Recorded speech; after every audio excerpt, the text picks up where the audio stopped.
अ, तर hello guys. तर भाई मी आता करतो आहे व्हिडिओज, कंटिन्यू व्हिडिओज वगैरे चालू आहे माझे. थोड्याफार आयडियाज वगैरे डोक्यात आहेत. त्याच्यानंतर मी व्ह्यूज वगैरे बघतो, तर व्ह्यूज थोड्याफार कमी येतात. तर मग मला असं वाटलं की बाबा व्ह्यूज कमी येतात, म्हणजे असं स्टार्टिंगलाच व्ह्यूज येत नाहीत जास्त.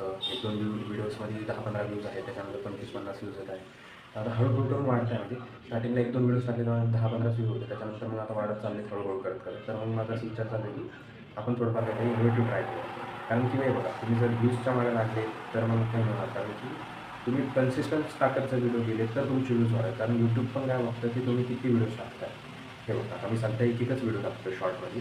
कारण की मला म्हणजे थोडंफार मी कंटिन्यू होण्याचा प्रयत्न करतो. त्याच्यामध्ये एक व्हिडिओ टाकतो आहे. आता हळूहळू 2-2, 3-3 व्हिडिओज आम्ही ट्राय करा.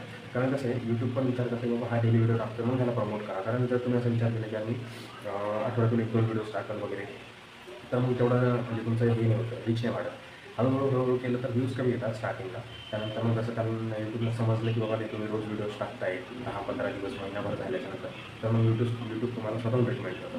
त्यामुळे व्ह्यूज पण वाढतात आणि सबस्क्रायबर्स पण येतात. कारण की लोकांना कंटिन्युटी लागते. म्हणजे रोज व्हिडिओ येत आहे बाबा, इन्फॉर्मेशन असो किंवा फालतू बडबड जरी केली तरी चालते, पण एक कंटिन्यू पाहिजे तुमचं. त्याच्यामुळे आता मी कंटिन्यू करतो आहे. छोट्या मोठ्या गोष्टी अजून ट्राय करणार आहे नवीन नवीन. तर बघू आता हळूहळू काय काय चेंजेस होतात, त्याच्यानंतर आपण काय काय ट्राय करू शकतो आणि आपली लिमिट कुठपर्यंत आहे, ह्या सगळ्या गोष्टी पण मला कळतील आता हळूहळू. ठीक आहे, त्यामुळे आता थोडंफार ट्राय केलं आहे. अजून काही चेंजेस करायचे असतील ते पण करेल. त्यानंतर भरपूर गोष्टी अशा आहेत ज्या मी करायचा प्रयत्न करतो आहे, बट आता होत नाही सध्या. बट हळूहळू करून मी ग्रास्प करेन त्या गोष्टी. त्यानंतर मग विषय असा आहे की यूट्यूबमध्ये आपण काय देतो ह्याला महत्त्व नाही आहे, पण आपण करतो आहे काय त्याला महत्त्व आहे. कारण की तुम्ही जे पण करताय ते जर तुम्ही अपलोड करताय यूट्यूबला, मग तुम्ही टाईमपास करत जरी असले व्हिडिओजमध्ये तरी चालेल, मग फालतू जरी बडबड केली तरी चालेल, तुम्ही कामाची बडबड केली तरी चालेल. कारण यूट्यूबला कंटिन्यू व्हिडिओज टाकणं गरजेचं आहे, मग कसे पडणार. त्यामुळे व्हिडिओजवर फोकस करा, व्ह्यूजवर किंवा तुमच्या सबस्क्रायबर्सवर किंवा तुमच्या काय तुम्ही बनवता याच्यावर फोकस नका करू. फक्त व्हिडिओज कसे पण करा, व्हिडिओज टाका.